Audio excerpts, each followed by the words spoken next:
Business education at Bayside High School provides a rich combination of hard work and fun to provide students with a head start in today's competitive work environment. Bayside's digital design class is a project-based course designed to immerse students in the core principles and practices of digital design using Adobe Creative Cloud. Think of digital design as a business visual communication. Digital designers are creative professionals behind nearly every image you see online and in print.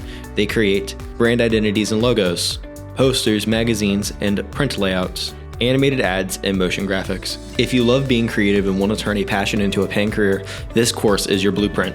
As a student in Bayside's digital design program, you will gain hands-on expertise with essential tools used by professionals worldwide, including Adobe Illustrator, Adobe Photoshop, Adobe Animate, and Adobe Dreamweaver. Digital design is open to students grades 9 through 11.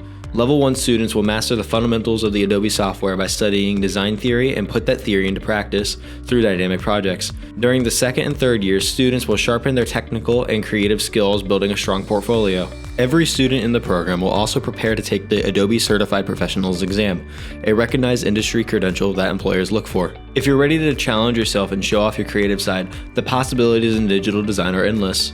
For more information on the program, see Ms. Schwartz in room 719, or simply select a selective when you complete your registration packet for next year.